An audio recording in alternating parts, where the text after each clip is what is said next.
हमारे प्यारे बच्चों, आज आपके लिए हम लेके आए हैं बहुत महत्वपूर्ण आने वाली सेकंड ग्रेड भर्ती के लिए इंटेलिजेंस बेस्ड कुछ क्वेश्चंस। चलिए शुरू करते हैं। पहला प्रश्न देखिए, सारे एग्जाम में आए हुए प्रश्न है, आने वाले प्रश्न है। रमन एवं अनमोल की एक ही बुद्धि लब्धि है जो 120 है। रमन अनमोल से 2 वर्ष छोटा है। कितना छोटा है? 2 वर्ष छोटा है। यदि अनमोल 12 वर्ष का है तो रमन की मानसिक आयु क्या है? ऑप्शंस देखिए, पहला है 9 वर्ष, दूसरा 10 वर्ष, तीसरा 12 वर्ष और चौथा 14 वर्ष। बच्चों ध्यान का रखना है, हमें परीक्षा में घबराना नहीं है, बस ध्यान से क्वेश्चन की लैंग्वेज को पकड़ना है। और इसमें 2-3 चीज़ें एक साथ हो रही हैं, लैंग्वेज भी समझनी है और आईक्यू का फॉर्मूला भी आपको ध्यान होना है। तो यहाँ देखिए, रमन और अनमोल दोनों की आईक्यू 120 दे रखी है, ठीक है। रमन अनमोल से 2 वर्ष छोटा है, ओके। अनमोल 12 वर्ष का है तो रमन की मानसिक आयु पूछिए। इसका मतलब अनमोल 12 वर्ष का है और रमन उससे 2 वर्ष छोटा है, तो रमन कितना हुआ? रमन 10 वर्ष का है। पहली बात तो ये आपको निकालनी थी, ठीक है ना। रमन की 10 वर्ष उम्र है। अब हम जानते हैं आईक्यू का फॉर्मूला क्या है, एम ए बटा सी ए गुणा 100, यही तो है। M A upon C into 100, यही तो है। एम ए बटा सी ए गुणा 100। एम ए है मेंटल एज, सी ए है क्रोनोलॉजिकल एज, यानी एम ए है मानसिक आयु और सी ए है वास्तविक आयु। अब अमन की 10 वर्ष की जो आयु है वो बोलिए मानसिक है कि वास्तविक? जवाब है वास्तविक। 12 वर्ष का है, ये वास्तविक आयु है। अनमोल रमन उससे 2 साल छोटा है, तो रमन कितना हो गया? 10 वर्ष का। इसका मतलब रमन की 10 वर्ष है सी ए। अब आप आराम से निकाल सकते हो। हालांकि इसमें आईक्यू दे रखा है, आईक्यू नहीं निकालनी है। आईक्यू दे रखा है तो हमको एम ए निकालनी है, तो अपन आराम से निकाल सकते हैं। फॉर्मूला एम ए बटा सी ए इंटू 100 इक्वल्स टू आईक्यू। तो आईक्यू तो दे रखी है, तो 120 आईक्यू दे रखी है बराबर। एम ए हमको ज्ञात करनी है एक्स, सी ए हमको पता है कितनी है सी ए? 10 वर्ष है तो 10 गुणा 100। अब इसको सोल्व करना है, 10 से 100 काट सकते हैं, तो इधर तो 10x, इधर 120, तो 120 बराबर 10x। या इसको यूं भी कह सकते हैं 10x या 10x बराबर 120, ठीक है। तो x बराबर 120 बटा 10 और एक जीरो गया, तो आंसर आ गया 12 वर्ष। लिहाजा इस प्रश्न का सही जवाब क्या हो जाएगा? 12 वर्ष। रमन और अनमोल वाले में सही जवाब क्या हो जाएगा? 12 वर्ष। तो आंसर रहेगा सी। बात समझ में आई आपको? चलिए दूसरा क्वेश्चन, और इसमें दे रखा है निम्नलिखित में कौन सी बुद्धि की विमा या बुद्धि का आयाम जेफी गिलफोर्ड द्वारा नहीं दिया गया? 4 ऑप्शन है, संक्रियाएं, प्रणाली, विषय वस्तु, उत्पाद। तो मेरे ख्याल से हर एक बच्चा इसको बता देगा। 3 विमाएं बताई उन्होंने, संक्रिया ऑपरेशंस बताई है, विषय वस्तु कंटेंट्स बताया है, उत्पाद या प्रोडक्ट बताया है। ओसीपी करके याद रखेंगे, पहले ओ रखेंगे, फिर सी रखेंगे, फिर पी रखेंगे, ठीक है। तो प्रणाली नहीं है, प्रणाली दरअसल सिस्टम है जो एक विमा का एक भाग है, उसकी चर्चा भी मैं करूंगा थोड़ी देर बाद में। यहाँ आंसर आ गया प्रणाली, ओके। तीसरा प्रश्न, और वो है, यह विश्वास कि बुद्धि एक सामान्य मानसिक योग्यता है निम्नलिखित में से किस मनोवैज्ञानिक के कार्य का परिणाम है? बिने या गार्डनर या स्पीरमैन या स्टर्नबर्ग? तो स्टर्नबर्ग तो बहुत ही महत्वपूर्ण है, ट्राई आर्किक याद रखना, स्टर्नबर्ग पे जरूर प्रश्न आता है। 3 विमाएं दी थी उन्होंने, घटकीय बुद्धि, विश्लेषणात्मक बुद्धि, दूसरी उन्होंने बताई थी आपकी सृजनात्मक बुद्धि जिसको अनुभविक बुद्धि बोला, और तीसरी बताई थी व्यवहारिक बुद्धि जिसको संदर्भात्मक बुद्धि बोला। तो स्टर्नबर्ग का तो ट्राईआर्किक इंफॉर्मेशन प्रोसेसिंग मॉडल है।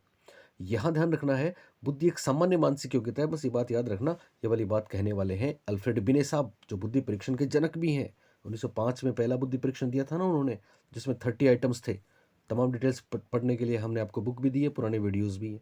तो यहाँ आंसर हो जाएगा, बुद्धि को एक सामान्य मानसिक योग्यता किसने माना? जवाब आएगा बिने साहब ने माना, जो बुद्धि परीक्षण के जनक हैं। स्पीरमैन गार्डनर की बात तो कर ही चुके हैं, वापस भी कर लेंगे। अगला क्वेश्चन देखिए, क्वेश्चन नंबर 4, यदि पूनम की कालानुक्रमिक उम्र सीए को बोलते हैं 9 साल है, वास्तविक उम्र 9 साल है, तो उसकी बुद्धि लब्धि का, ओहो, यदि पूनम की कालानुक्रमिक उम्र तथा मानसिक उम्र 9 साल है, यानी दोनों ही 9 साल है, तो उसकी आईक्यू का वर्ग क्या हो सकता है? उत्कृष्ट या औसत से कम या औसत या फिर प्रतिभावान? तो बहुत आसान हुआ ना, यानी दोनों 9 साल है। इसका मतलब क्या हुआ? बुद्धि लब्धि का सूत्र आपको याद है ना, एम ए बटा सी ए इंटू 100। तो एम ए कितनी? 9, सी ए कितनी? 9 इंटू 100, 100, तो दोनों कट गए तो क्या बच गया? 100। इसका मतलब जिसकी IQ 100 हो वो कौन से वर्ग में आता है? और वो आता है औसत या एवरेज, क्योंकि 90 से 110 औसत में आता है। क्वेश्चन नंबर 5, पांचवा प्रश्न देखिए, निम्नलिखित में से कौन सा बुद्धि का सिद्धांत प्रक्रिया उन्मुखी श्रेणी में नहीं आता है? कौन सा बुद्धि का सिद्धांत प्रक्रिया उन्मुखी की श्रेणी में नहीं आता है? स्पीयरमैन का सिद्धांत, केटल व होर्न का सिद्धांत, स्टर्नबर्ग का सिद्धांत, या फिर जेनसन का सिद्धांत? तो ये प्रश्न कई बार आता है, पूछा जाता है, इसलिए हमने इसको लिया है। ध्यान देंगे, प्रक्रिया उन्मुखी श्रेणी कौन सी होती है? प्रक्रिया उन्मुखी को इंग्लिश में बोलते हैं प्रोसेस, प्रक्रिया को क्या बोलते हैं? प्रोसेस ओरिएंटेड, यानी वो बुद्धि के सिद्धांत जिनमें इंफॉर्मेशन प्रोसेसिंग जैसी बात होती है, जैसे कि हमने बोला रॉबर्ट स्टर्नबर्ग, जैसे कि बुद्धि का पास मॉडल, जैसे कि केटल व होर्न का सिद्धांत, जैसे कि जेनसन का सिद्धांत। जेनसन ने बुद्धि का हायरार्किक मॉडल दिया है ना, 1 और 2। पहले में केवल आगत निर्गत समान होती हैं, दूसरे में आगत निर्गत में अंतर होता है। तो स्टेप 1 स्टेप 2 वाला हायरार्किक मॉडल भी है जेनसन का। जेनसन वही है जिन्होंने बुद्धि को बिजली के समान बोला था। स्टर्नबर्ग का ट्राइआर्किक हम सब जानते हैं, 3 विमाएं बताई हैं। केटल व होर्न का सिद्धांत, स्पीयरमैन का सिद्धांत इसका आंसर होगा। क्यों होगा? ध्यान रखना, 2 बातें यहाँ पे। एक तो ऐसे बुद्धि के सिद्धांत जिनमें फैक्टर एनालिसिस का यूज किया गया है ना, कुछ महत्वपूर्ण पिंडों में, घटकों में, बिंदुओं में बुद्धि की बहुत सी इकाइयों को बांटा है, वो कहलाते हैं फैक्टर एनालिसिस। उनको बोलते हैं कारक विश्लेषण पद्धति वाले सिद्धांत। और स्पीयरमैन बुद्धि में कारक विश्लेषण पद्धति के जनक माने गए हैं। स्पीयरमैन के अलावा हम थॉर्नडाइक पढ़ते हैं, अपना गिलफोर्ड साहब को पढ़ते हैं, हार्वर्ड गार्डनर पढ़ते हैं। इन सब के सिद्धांत बुद्धि के फैक्टर एनालिसिस थ्योरी के मॉडल माने जाते हैं, कारक विश्लेषण पद्धति वाले माने जाते हैं। जबकि जिनमें सूचनाओं का प्राप्त करना, सूचनाओं की प्रोसेसिंग करना, उनका स्टोरेज करना, और फिर कुछ घालमेल करने के बाद फिर आउटपुट देना, वो दिमाग वाले सिद्धांत होते हैं। उन सबको हम प्रक्रिया उन्मुखी सिद्धांत भी मानते हैं। और उनमें मेनली केटल हॉर्न का, स्टर्नबर्ग का, जेनसन का आदि लोगों के सिद्धांत आते हैं। तो लिहाजा यहाँ पे आंसर हो गया स्पीयरमैन, क्योंकि स्पीयरमैन कारक विश्लेषण पद्धति वाले हैं। नेक्स्ट क्वेश्चन नंबर 6, प्राय बालकों की बुद्धि का मापन किया जाता है। पहला ऑप्शन है अवाचिक समूह बुद्धि परीक्षणों द्वारा, दूसरा वाचिक समूह बुद्धि परीक्षणों द्वारा, तीसरा अवाचिक व्यक्तिगत बुद्धि परीक्षणों द्वारा, या फिर वाचिक व्यक्तिगत बुद्धि परीक्षणों के द्वारा। तो प्यारे बच्चों ध्यान रखना, बहुत सिंपल सी बात मैं आपको बता रहा हूँ। समूह बुद्धि परीक्षण आप जानते हैं एक साथ बहुत लोगों पे किए जाते हैं। वाचिक अवाचिक क्या होते हैं? वर्बल नॉन वर्बल, जिसमें शब्द होते हैं, संख्याएं होती हैं, भाषा होती है, वो वाचिक होता है, वर्बल होता है।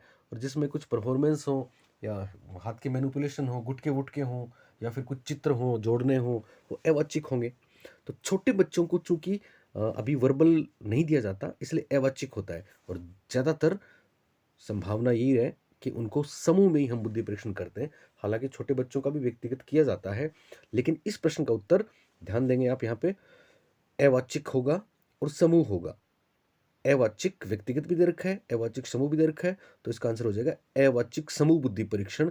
क्योंकि प्राय, यहाँ पे प्राय बोला ना, ज्यादातर शब्द मैंने इसीलिए बोला है कि प्राय इसको काम में लेते हैं, या कभी कभी इसको भी काम में लेते हैं। वाचिक काम में नहीं लेते छोटे बालकों के लिए, वाचिक काम में समूह हो चाहे व्यक्तिगत हो नहीं लेते। लिहाजा इसका आंसर क्या हो जाएगा? Option number A, first. Next बहुत महत्वपूर्ण है, बहुत बार पूछा गया, केटल हॉर्न। केटल तथा हॉर्न के अनुसार ठोस बुद्धि, क्रिस्टलाइज्ड इंटेलिजेंस, जीसी का विकास किस अवस्था में अधिकतम होता है? किशोरावस्था, प्रौढ़ावस्था, बाल्यावस्था, या फिर शैशवावस्था? मैं आपको बता दूं, जब ये फर्स्ट ग्रेड में पूछा गया था तो 99% लोग गलत करके आए थे, क्योंकि कॉन्सेप्ट था ही नहीं कि साहब जीसी क्या होता है, कॉन्सेप्ट था ही नहीं कि साहब फ्लूइड इंटेलिजेंस और क्रिस्टल इंटेलिजेंस क्या होती है। आप सुन लें ध्यान से। एक्चुअली केटल हॉर्न ने बोला कि एक तो बुद्धि होती है जन्मजात, जिसको उन्होंने बोला फ्लूइड इंटेलिजेंस, जो जीएफ के नाम से प्रसिद्ध है, और दूसरा क्रिस्टल इंटेलिजेंस, ठोस बुद्धि। ठीक है, तो याद रखना, मैं तो बताने जा रहा हूं। फ्लूइड इंटेलिजेंस तरल बुद्धि है जो जन्मजात होती है, क्रिस्टलाइज्ड या क्रिस्टल इंटेलिजेंस ठोस बुद्धि है जो अर्जित होती है। ऐसा केटल व हॉर्न बोलते हैं। अब फ्लूइड बुद्धि जन्मजात क्या होती है, तो ध्यान रखना, इसमें तर्कणा आती है, इसमें समस्या समाधान के तरीके आते हैं, इसमें मेमोरी आती है, इसमें परसेप्चुअल स्पीड आती है। यानी हम हम जो मानसिक योग्यताएं लेके पैदा होते हैं ना, हालांकि वो उम्र के हिसाब से बढ़ती हैं, ठीक है, पर एक निश्चित स्तर तक ही बढ़ती हैं, उसके बाद नहीं बढ़ती। जैसे कि अपनी मेमोरी हम कहते हैं ना कि सब किशोरावस्था के अंत तक, परिपक्वता तक मेमोरी बढ़ती है, उसके बाद में मेमोरी डिक्रीज होना शुरू हो जाती है। वैसे समस्या समाधान के तरीके और तार्किक क्षमता, ये सारी की सारी चीज़ें उसके बाद डिक्रीज होती हैं। तो एक निश्चित समय तक बढ़ती हैं, वो है किशोरावस्था का अंत, या फिर मेच्योरिटी, या फिर कहें तो 30 वर्ष तक।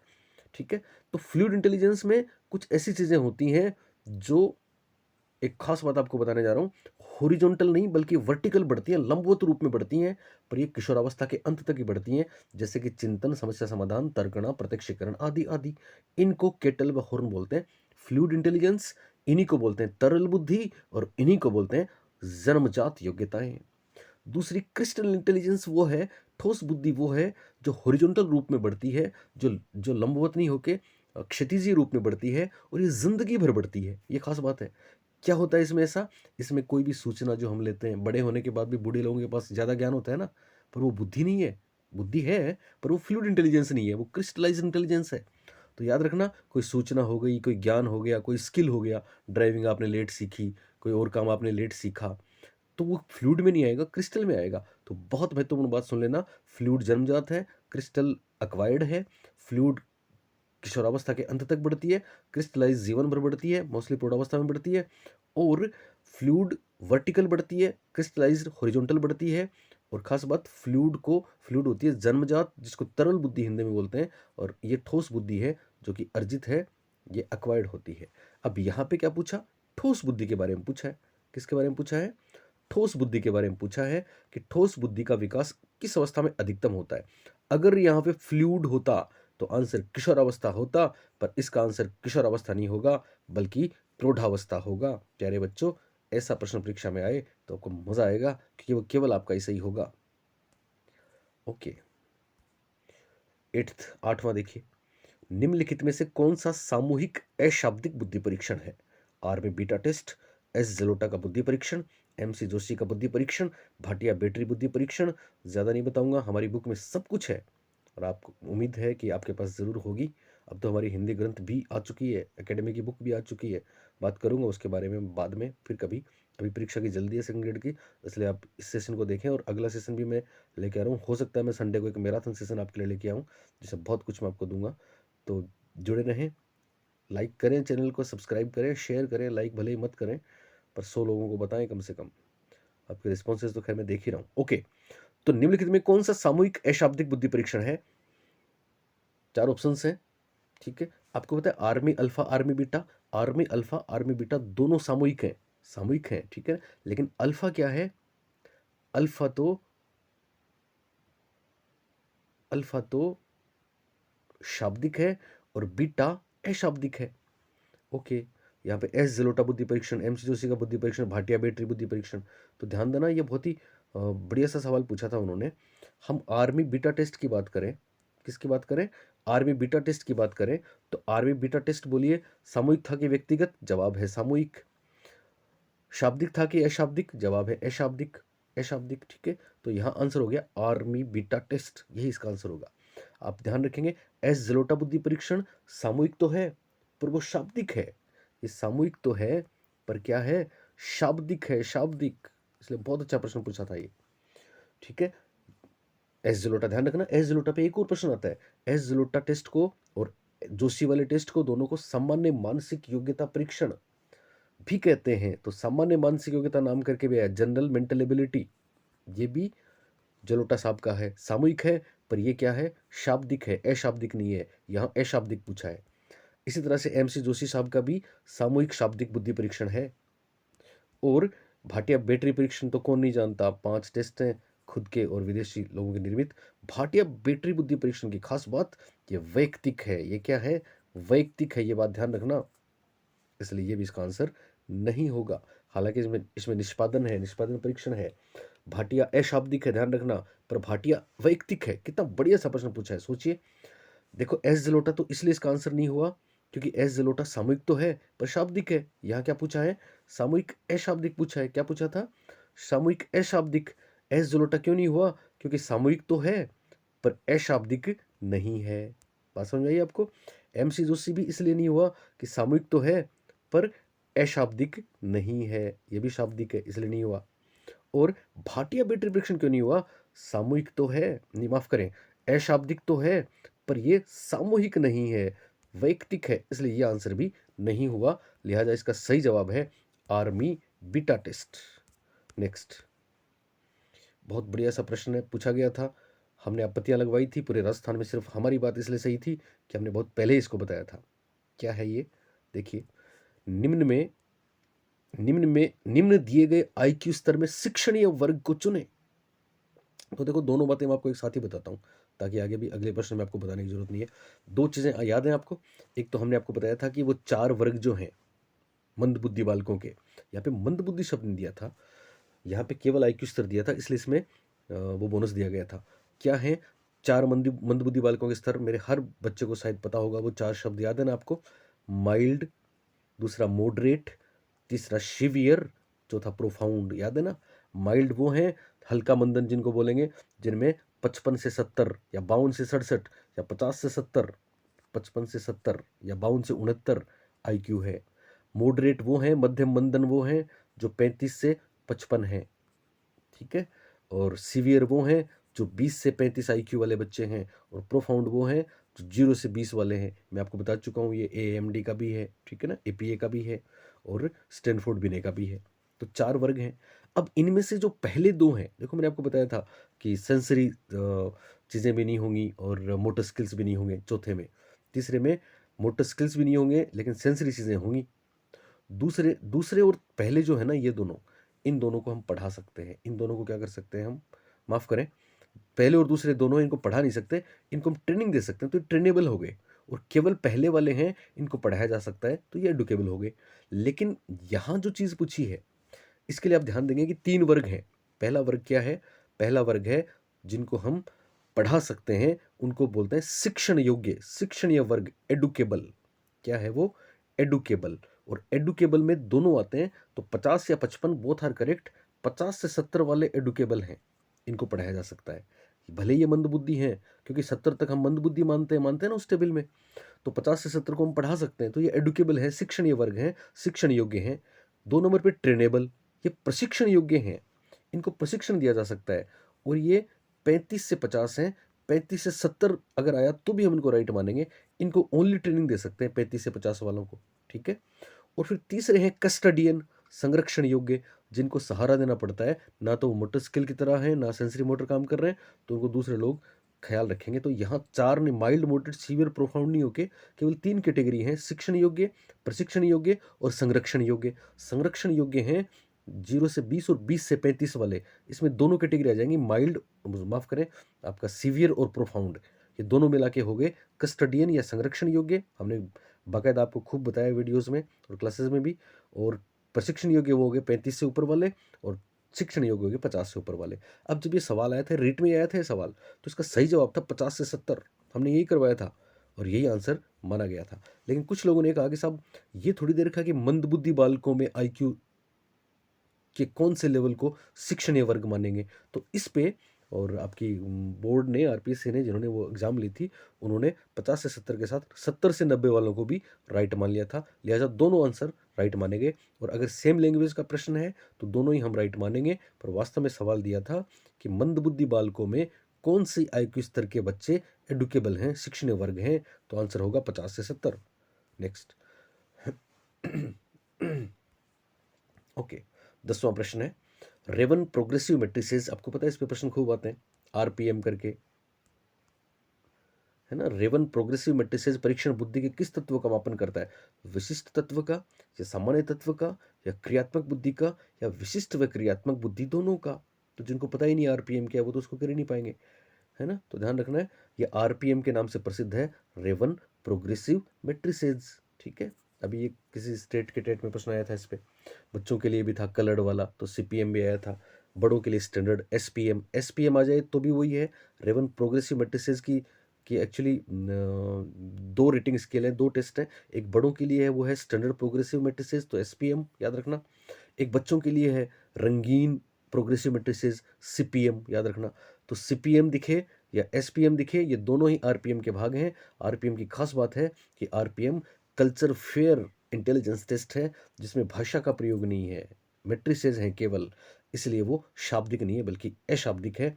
और ये मापता है केवल सामान्य तत्व, ये ध्यान रखना। यानी ये उन एबिलिटीज की बात करता है जिनको हम फ्लूइड बोल सकते हैं। यानी बच्चे में रीजनिंग कैसी है, तर्कना कैसी है, तो वो केवल चित्रों को जोड़ के और उनको क्रियान्वयन करके, संकेतों को समझ के, या इस तरह से मैट्रिक्स को देख के, इसमें 2 होंगे, इसमें 1 होगा, इसमें 4 होगा, कर सकता है ना।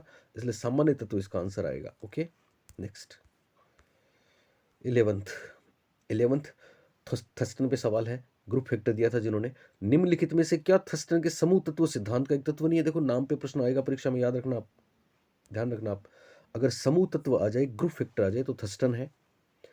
अगर बहुतत्व आ जाए, मल्टी फैक्टर, तो थोंडाइक है। लेकिन अगर मल्टीपल इंटेलिजेंस शब्द आ जाए, बहुबुद्धि शब्द आ जाए, तो फिर हार्वर्ड गार्डनर है। इसी तरह से सैम्पलिंग थ्योरी आ जाए, तो फिर आपका जीएच थॉमसन साहब का नाम हमको याद रखना है। ठीक है, यहां पूछा गया थर्स्टन के समूह तत्व सिद्धांत में क्या शामिल नहीं है। शाब्दिक योग्यता, वर्बल एबिलिटीज, तार्किक योग्यता, रीजनिंग एबिलिटीज, ये वर्बल है। तार्किक योग्यता, रीजनिंग एबिलिटीज, शब्द प्रवाह की योग्यता, वर्ड फ्लुएंसी डब्ल्यू, और प्रतीकात्मक योग्यता, सिंबॉलिक। ध्यान रखना सिंबॉलिक। तो इसमें थर्स्टन वाले में, इनमें चारों में कौन सा नहीं है। सही जवाब प्रतीकात्मक योग्यता जैसी कोई बात थर्स्टन ने नहीं कही, लिहाजा ये उसका आंसर होगा। आपको याद है थर्स्टन का ग्रुप फैक्टर हमने आपको बताया है, जिसमें उन्होंने इनिशियली 7 प्रकार की पीएमएज बताई हैं। क्या बताई हैं? थर्स्टन ने बुद्धि के तत्वों को प्राथमिक मानसिक योग्यताएं बोला ना, तो उनको इंग्लिश में प्राइमरी मेंटल एबिलिटीज बोलते हैं। थर्स्टन की एक बुक है 1938 में आई थी, उसका नाम भी प्राइमरी मेंटल एबिलिटीज है। तो पीएमएज किसने दिया, अगर ऐसा परीक्षा में पूछ ले तो थर्स्टन का नाम याद रखना है। और थर्स्टन ने पीएमएज 7 भी बताई हैं और 9 भी बताई हैं, ध्यान रखना। ठीक है, तो 7 पीएमएज कौन सी हैं हम आपको बता चुके हैं। इंग्लिश के 7 लेटर्स, एम है, फिर एन है, ओ नहीं है, फिर पी है, फिर क्यू नहीं है, आर है, उसके बाद एस है, फिर टी नहीं है, यू नहीं है, वी है और डब्ल्यू है। ये 7 है, 1 2 3 4 5 6 7। एम से मेमोरी, स्मृति योग्यता, एन से न्यूमेरिकल एबिलिटी, आंकिक सांख्यिक योग्यता, पी से परसेप्चुअल स्पीड, प्रत्यक्षीकरण योग्यता, आर से रीजनिंग तार्किक योग्यता, एस से स्पेशियल स्थानिक योग्यता, देशिक योग्यता, वी से वर्बल एबिलिटीज शाब्दिक योग्यता, डब्ल्यू से वर्ड फ्लुएंसी शब्द प्रवाह की योग्यता। तो यहाँ पे शाब्दिक योग्यता भी है, तार्किक योग्यता भी है, शब्द प्रवाह भी है, और जो चौथा ऑप्शन है वो राइट आंसर हो जाएगा, क्योंकि प्रतीकात्मक योग्यता जैसी बात थर्स्टन ने नहीं बोली। ओके, तो जब थर्स्टन की 9 पीएमएज की बात आती है तो ध्यान रखना, रीजनिंग के स्थान पे उन्होंने, रीजनिंग हमने लिया ना, रीजनिंग के स्थान पे उन्होंने इसको हटा के 3 कर दी। एक तो इंडक्टिव रीजनिंग, एक डिडक्टिव रीजनिंग, एक प्रॉब्लम सॉल्यूशन, यानी आगमनात्मक तर्कणा, निगमनात्मक तर्कणा और समस्या समाधान योग्यता। तो जब ये 3 हुई, एक हट गई, तो फिर साथ में 2 जुड़ गए ना, फिर 9 भी हो सकता है। तो दोनों चीजें आई हैं, 9 भी ध्यान रखना, 7 भी ध्यान रखना। ओके, 12वां प्रश्न है, बहुत अच्छा प्रश्न है। निम्न में बुद्धि के संबंध में कौन सा कथन सही नहीं है। बुद्धि वंशक्रम और पर्यावरण की देन है, बुद्धि की लंबवत वृद्धि जीवन पर्यंत होती है, बुद्धि लिंग भेद नहीं करती, या फिर बुद्धि पर किसी समूह या जाति का जन्म सिद्ध अधिकार नहीं होता। तो बुद्धि पर किसी समूह या जाति का जन्म सिद्ध अधिकार नहीं होता, बिल्कुल सही बात है, हमको बताना है सही नहीं है। बुद्धि वंशक्रम और पर्यावरण दोनों की देन है, यह भी बिल्कुल सही बात है। वंशक्रम का बुद्धि में योगदान बहुत ज्यादा होता है, लेकिन पर्यावरण भी इफेक्ट डालता है, चाहे फ्लिन इफेक्ट की बात करें, चाहे कुछ और प्रूफ लें। अब बुद्धि लिंग भेद नहीं करती, मतलब समझे आप इसका, लड़कियां लड़कों से कम बुद्धिमान होती हैं, ये बात सही है नहीं है। इसका मतलब बुद्धि लिंग भेद नहीं करती, चाहे लड़की हो चाहे लड़का हो, बुद्धि तो किसी में भी हो सकती है कम, किसी में भी हो सकती है ज्यादा, तो ये बात भी सही है। बुद्धि की लंबवत वृद्धि जीवन पर्यंत होती है, ये बात गलत है। अब बहुत अच्छा प्रश्न था, आप इस बात को समझे। बुद्धि की लंबवत वृद्धि जीवन पर्यंत होती है, ये गलत है, लिहाजा ये आंसर है। आप बोलेंगे साहब गलत कैसे हुआ, तो अभी मैंने आपको बताया ना, बुद्धि की वृद्धि जीवन पर्यंत होती है ऐसा कहते तो बात दूसरी होती, लेकिन लंबवत वृद्धि जीवन पर्यंत होती है ये बात गलत है, क्योंकि लंबवत वृद्धि तो फ्लूइड इंटेलिजेंस में ही होती है, और लंबवत वृद्धि तो केवल किशोरावस्था के अंत तक होती है। जीवन भर बुद्धि में वृद्धि होती है, ये बात सही है, पर कौन सी बुद्धि में? क्रिस्टलाइज्ड में होती है। केवल ज्ञान सूचना में जीवन भर वृद्धि होती है, फ्लूइड वाले में नहीं होती। और मैं आपको बता चुका हूँ, ये ज्ञान कौशल वाली कौन सी है? हॉरिजॉन्टल है। ये कौन सी है? क्षितिजीय। तो क्षितिजीय बुद्धि में तो जीवन भर वृद्धि होती है, ये बात सही है, याद रखना। लेकिन लंबवत वृद्धि फ्लूइड इंटेलिजेंस में ही होती है, और फ्लूइड इंटेलिजेंस किशोरावस्था के अंत तक ही बढ़ती है, उसके बाद नहीं बढ़ती। और यहाँ लंबवत दे दिया, इसका मतलब दूसरे शब्दों में ये कहना चाह रहा है कि साहब फ्लूइड इंटेलिजेंस जीवन भर बढ़ती है। फ्लूइड इंटेलिजेंस जीवन भर बढ़ती है? नहीं बढ़ती, लिहाजा ये आंसर राइट होगा। बात समझ में आई मेरे प्यारे बच्चों? आई ना समझ में? ओके, मजा आ रहा है? ओके, अगला प्रश्न, और अगले में है केटल का संस्कृति मुक्त बुद्धि परीक्षण। संस्कृति मुक्त परीक्षण बुद्धि का एक प्रकार का परीक्षण है। कैसा परीक्षण है? व्यक्तिगत शाब्दिक परीक्षण, सामूहिक शाब्दिक परीक्षण, अशाब्दिक परीक्षण, शाब्दिक और अशाब्दिक दोनों परीक्षण। तो बहुत चिंता की बात नहीं है, बिल्कुल चिंता की बात नहीं है। देखो, सबसे पहली बात तो ये है कि संस्कृति मुक्त, याद है ना आपको, हमने आपको बताया कल्चर फ्री या कल्चर फेयर। संस्कृति मुक्त परीक्षण वो होंगे जिनमें भाषा नहीं होगी, क्योंकि वो किसी भी संस्कृति, किसी भी देश, किसी भी भाषा के बच्चों पर प्रशासित किए जा सकते हैं, इसलिए उसमें भाषा तो होती ही नहीं है। तो भाषा नहीं होती तो फिर शाब्दिक नहीं हो सकता, ठीक है ना? शाब्दिक नहीं हो सकता, अशाब्दिक परीक्षण है। तो केटल का संस्कृति मुक्त परीक्षण अशाब्दिक है। चौथे ऑप्शन में भी आपको शाब्दिक शब्द जरूर मिलेगा, ये देखिए आप। दूसरी बात आप याद करें, मैंने आपको बताया था पिछली बार भी, अब भी बता रहा हूँ, तुक्का लगाने का तरीका क्या है। 3 ऑप्शन एक जैसे होते हैं, वो आंसर नहीं होता। जो ओड वन होता है, अलग होता है, वो आंसर होता है। इसमें देखिए, ये शाब्दिक, इसमें शाब्दिक, इसमें शाब्दिक, तीनों में शाब्दिक शब्द आए कि नहीं आए? लेकिन इसमें शाब्दिक शब्द आए नहीं, ये अशाब्दिक है। इसलिए इसका आंसर ये उस लॉजिक से होता है। जब आपको प्रश्न समझ में नहीं आता तो 4 ऑप्शंस पे जाइए, चारों में एक अलग होगा, वही आंसर होगा। ये हमारा स्टाइल है जो तुक्के लगाने का हम बताते हैं, इसलिए हमारे बच्चे 100 में से 100 लेके आते हैं। नेक्स्ट, ये वो वाली बात आ गई जो मैं आपको बता रहा था। स्टैनफोर्ड बिना बुद्धि लब्धि परीक्षण के लिए तय मानक के अनुसार सामान्य मंदित बालकों का बुद्धि लब्धि क्या है? सामान्य मंदित, मैंने इसमें केवल हिंदी लिखा है, सारे परीक्षा में यह प्रश्न है, ध्यान रखना। ये मॉडरेट के लिए है, ठीक है? Mild, moderate, severe, profound. तो मॉडरेट है। आपको याद है मॉडरेट कौन से थे? कौन से थे? माइल्ड कितने थे? माइल्ड की बुद्धि लब्धि थी 55 से 70, मॉडरेट की थी 35 टू 55, 35 से 55, याद है? सीवियर थे 20 से 35 बुद्धि लब्धि, ये सारे मंद बुद्धि हैं।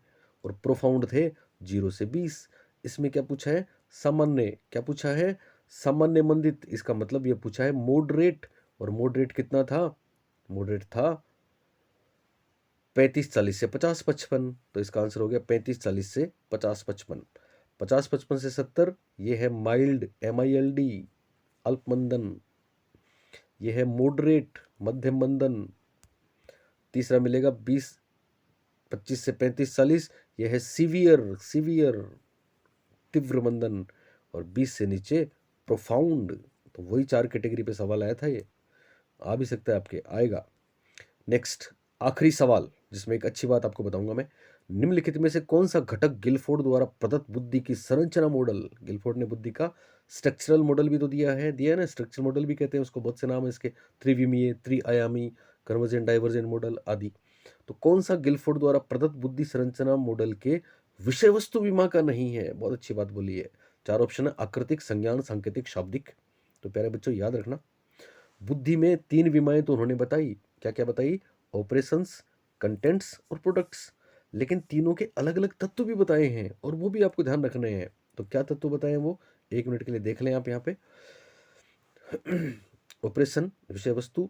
सबसे पहले विषय वस्तु की बात करें, हालांकि क्रम पूछे तो COP मत करना परीक्षा में, OCP करना है। OCP का मतलब पहले ऑपरेशन संक्रिया, उसके बाद विषय वस्तु, और उसके बाद प्रक्रिया या उत्पाद। ये बात ध्यान रखना आप, ठीक है ना? पर वैसे हम समझाने के लिए COP पहले लेते हैं, आपको करना है OCP, ओके? अब सबके अलग अलग अंदर जो तत्व हैं, आपको पता है, कंटेंट, ऑपरेशन और प्रोडक्ट। शुरू में उन्होंने इसमें 4 बताए थे, इसमें 5 बताए थे, इसमें 6 बताए थे। तीनों को मल्टीप्लाई करें तो 120 होता है, ठीक है ना? फिर 150 बता दिए थे, और फिर 180 बता दिए थे। ये कॉमन बात तो आपको सबको पता है। लेकिन ध्यान रखना है, कंटेंट्स और विषय वस्तु जो है, उसमें उन्होंने 4 तत्व बताए थे। वो कौन कौन से, ये ध्यान रखना। तो इसके लिए 4 लेटर हैं BFSS, ये मेरे ऑफलाइन ऑनलाइन के बच्चे आराम से जानते हैं। बी से बिहेवियरल, व्यवहारात्मक, एफ से फिगुरल आकृत्यात्मक, एस से सिमेंटिक और एस से सिंबॉलिक। तो व्यवहारात्मक, बिहेवियरल व्यवहारात्मक, फिगुरल आकृत्यात्मक, सिमेंटिक शाब्दिक और सिंबॉलिक प्रतीकात्मक। तो ये 4 तत्व हो गए ना, व्यवहारात्मक, आकृत्यात्मक, शाब्दिक और प्रतीकात्मक या सांकेतिक। प्रतीकात्मक सांकेतिक एक ही तो होता है, सिंबॉलिक, ठीक है ना। कंटेंट्स के बाद में अगर हम बात करें ऑपरेशंस की इस हिसाब से, तो ऑपरेशंस में फिर 5 तत्व हो गए। तो बी के बाद में आ जाएगा सी को 2 बार कर देना, एक बार वापस, फिर क्रम से डी और फिर क्रम से ई और फिर एक एम एक्स्ट्रा याद रख लेना। पहले सी से बनता है कॉग्निशन संज्ञान, ये ऑपरेशन के तत्व हैं, संक्रिया के तत्व हैं, ध्यान रखना 5। पहले सी से संज्ञान कॉग्निशन, दूसरे सी से कन्वर्जेंट, डी से डाइवर्जेंट, ये तो आराम से याद रहेंगे, ई से इवेल्युएशन और एम से मेमोरी, ठीक है ना। संज्ञान, अभिसारी, अपसारी, मूल्यांकन और स्मृति, ये ऑपरेशन के तत्व हो गए, ठीक है। और इसी तरह से लास्ट वाला जो प्रोडक्ट है उसके 6 तत्व बताए थे उन्होंने, ठीक है। तो सी था ना वहाँ पे, तो वापस यहाँ भी सी से शुरू करें। मैं अपने बच्चों को ये बताता हूँ कि हम राजस्थान पुलिस में CI रहे हैं, आपको पढ़ा रहे हैं, तो CI वैसे याद रह जाएगा। फिर 4 क्रम वाले लेटर हैं, RSTU। सी से बनेगा क्लास, आई से बनेगा इम्प्लीकेशन, आर से बनेगा रिलेशन, एस से बनेगा सिस्टम, टी से बनेगा ट्रांसफॉर्मेशन और यू से बनेगा यूनिट।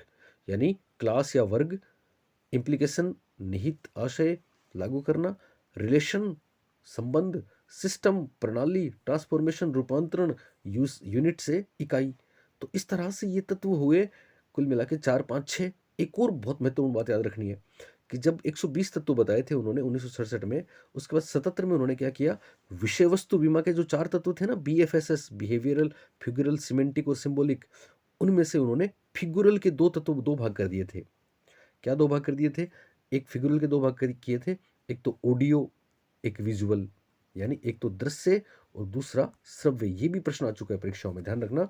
तो 120 से 150 हो गए। क्यों हो गए 150? क्योंकि फिर क्या हो गया था, इसका क्रम भी याद रखना, ठीक है ना। सबसे पहले विषय वस्तु, माफ करें, यहाँ पे हम समझने के लिए विषय वस्तु की बात कर रहे हैं, सबसे पहले संक्रिया आएगी, तो क्रम भी याद रखना। शुरू में उन्होंने संक्रिया में 5, विषय वस्तु में 4 और उत्पाद या परिणाम में, ये मैं बताता हूँ आपको, 1 मिनट पहले इसको समझ लें आप। तो इसमें ऑडियो विजुअल 2 कर दिए, किसके 2 भाग किए? फिगुरल के। तो ये भी पूछा गया है प्रश्न परीक्षा में, याद रखना, ठीक है। 150 हो गए। उसके बाद 150 से 180 हुए ना, 150 से फिर 180 हुए, तो ये 180 हुए ना 1988 में। तो यहाँ क्या किया, यहाँ उन्होंने ऑपरेशंस का जो तत्व है ना, मेमोरी के 2 भाग कर दिए, एक रिकॉर्ड, एक रिटेन, ग्रहण और धारण, ठीक है ना। तो फिर ये बढ़ के 180 हो गए। अब ध्यान रखना, इनका क्रम आपको पूछा जाए परीक्षा में तो क्या याद रखेंगे आप याद रखेंगे कि हम COP नहीं बोलेंगे बल्कि OCP बोलेंगे। O से ऑपरेशंस, C से कंटेंट्स, P से प्रोडक्ट, ठीक है। पहली बार थे ऑपरेशंस में 5, कंटेंट्स में 4 और प्रोडक्ट्स में 6। तो 5 गुणा 4 गुणा 6 करेंगे तो 120 हो गए, हुए ना।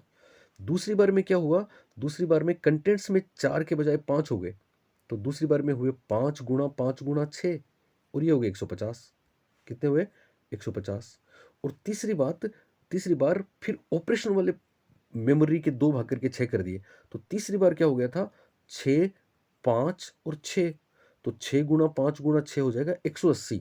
तो याद रखना परीक्षा में आपको इनका क्रम पूछे तो आपको तीनों क्रम याद रखने हैं। अगर 120 तत्व वाला प्रश्न आता है तो आपको बोलना है संक्रिया में 5, विषय वस्तु में 4 और उत्पाद में 6। ऐसा प्रश्न आ चुका है इसलिए मैं आपको बता रहा हूं। तो 5 गुणा 4 गुणा 6 बराबर 120, ठीक है। फिर दूसरी बार 150 हुए, तो 150 में किस में बदला, संक्रिया के 5 सेम रहे, विषय वस्तु में 4 के बजाय 5 हो गए और इसमें 6 के 6 रहे, तो 150 हुए। तो फिर क्रम होगा 5 गुणा 5 गुणा 6 और फाइनली 180 हुए 1988 में। तो किस में एक बढ़ा था, इस बार एक बढ़ा था आपके संक्रिया में, तो यहाँ 6 हो जाएंगे। तो 6, ये 5 के 5 रहे और ये हर बार की तरह 6 के 6 रहे।